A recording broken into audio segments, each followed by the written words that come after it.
Je m'appelle Jean-Marc Tister Chikaya et je suis en charge du département des hydrocarbures en République du Congo.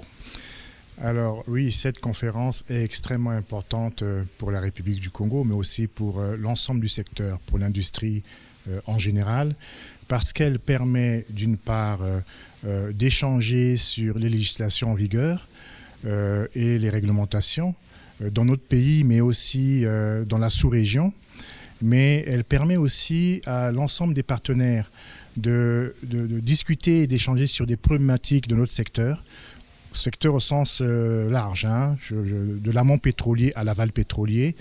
et de pouvoir donc mettre le doigt sur les différentes problématiques et d'apporter donc des pistes de solutions que les gouvernants, mais aussi les partenaires, les sociétés pétrolières, après peuvent continuer à exploiter dans le cadre donc de discussions, de dialogue, pour trouver donc des solutions pérennes qui permettent donc de développer notre secteur. Donc c'est pour moi quelque chose d'extrêmement important dans les échanges au niveau de l'industrie, mais aussi dans le benchmark. Vous avez vu, nous avons aujourd'hui reçu l'ensemble quasiment des ministres des pays membres de l'Organisation des producteurs de pétrole africains, qui sont concernés aussi bien par le secteur amont oil and gas, donc huile et puis hydrocarbures donc liquides et gazeux, mais aussi par toutes les problématiques de valorisation de gaz et des sociétés internationales, mais aussi des sociétés privées nationales qui, au travers des échanges, apprennent, comprennent les enjeux et donc permettent de sortir de cette conférence avec une meilleure visibilité des challenges simplement à venir pour notre secteur. Donc je crois que c'est extrêmement important de ce point de vue-là. Un autre enjeu aussi, c'est que pour la République du Congo et pour les partenaires, ça permet donc de valoriser et de montrer le savoir-faire et puis aussi de vendre la destination économique Congo dans ce secteur. Donc c'est très très important pour la République du Congo, bien entendu. Alors aujourd'hui, il y a une loi, bien entendu, portant Code de l'environnement et une autre loi qui légifère sur le secteur amont en matière d'hydrocarbures. Nous travaillons en étroite collaboration avec le ministère en charge du tourisme et de l'environnement. Aujourd'hui, au niveau environnemental, il y a un code qui est en cours d'analyse et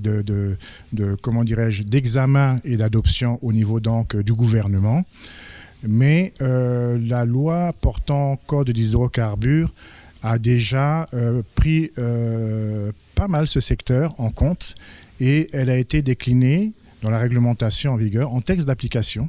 Et donc ces textes aujourd'hui, en lien toujours bien entendu, pour ne pas faire double emploi avec donc, le ministère de l'Environnement, sont là aussi en cours d'examen au niveau donc, du gouvernement de la République du Congo. S'agissant donc du volet contenu local, là les choses sont beaucoup plus avancées puisque au-delà du code des hydrocarbures et des lois organiques qui traitent donc du contenu local, nous avons adopté au niveau donc du gouvernement des textes d'application, donc en fait des décrets qui permettent aujourd'hui de structurer mieux le contenu local au niveau de la République du Congo et particulièrement dans le secteur des hydrocarbures. Ces décrets s'appliquent bien entendu immédiatement aux sociétés pétrolières et parapétrolières qui exercent dans notre pays, mais nous avons ouvert des discussions avec donc les pétroliers parce que ce sont des règlements qui parfois sont un peu durs, coercitifs et les sociétés ne se sont pas forcément toujours préparées à mettre en œuvre donc ces dispositions. Donc nous travaillons avec elles pour voir comment au mieux mettre en œuvre réellement et pouvoir contrôler sur le terrain l'application donc de ces textes. Il y en a certes qui ont demandé un peu de temps pour la mise en œuvre. Tout ça, ça fait partie des discussions dans le secteur pétrolier, mais là, les décrets sont prêts. ont été adoptés sans rentrer en vigueur et ont été donc publiés au journal officiel. Et donc la République a son arsenal législatif et réglementaire. Et donc aujourd'hui, nous sommes donc dans la mise en œuvre donc, de ces règlements. Alors ce que je voudrais d'abord leur adresser comme message, c'est que la réglementation et la législation en vigueur en République du Congo est extrêmement attractive. Et donc, bien entendu, elle fait la part belle aux investissements, à la protection des investissements. Par ailleurs, nous travaillons aussi à attirer l'ensemble des investisseurs. Aujourd'hui, nous sommes dans la promotion des zones libres et la stabilité des investissements en République du Congo est donc prise en compte dans le cadre du Code des hydrocarbures pour le secteur amont, mais aussi dans les contrats de partage de production où l'ensemble de la fiscalité est définie d'un commun accord, dans le cadre d'un dialogue constructif avec les partenaires. Et aujourd'hui, c'est vrai que nous avons donc abrogé, je dirais, des conventions d'établissement qui nous liaient avec un certain nombre de partenaires, parce qu'elles dataient de 1968, donc ça fait longtemps que la République du Congo est majeure, et depuis 1968, les législations et les réglementations en vigueur dans l'ensemble des pays ont évolué. Le secteur des hydrocarbures a évolué, et donc il est normal que les législations et les réglementations évoluent aussi. Et donc nous avons aujourd'hui 2 lois qui abrogent donc ces conventions, et nous avons donc encouragé les partenaires à venir discuter avec nous pour le cas où ça poserait des problèmes à moyen et long terme pour les contrats en cours, mais à regarder avec nous et discuter pour que la stabilité donc,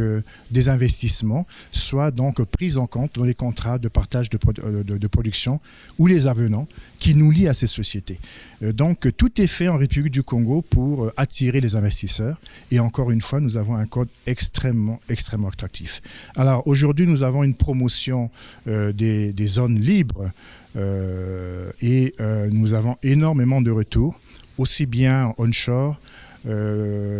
offshore et deep offshore dans le bassin côtier et dans le bassin intérieur de la cuvette. Et donc, bien entendu, les appels d'offres étant en cours, nous allons donc, je vais garder un droit de réserve et laisser donc les procédures se dérouler, mais c'est en bonne voie et nous sommes là, on passe donc de continuer à renouveler les réserves en hydrocarbures de la République du Congo.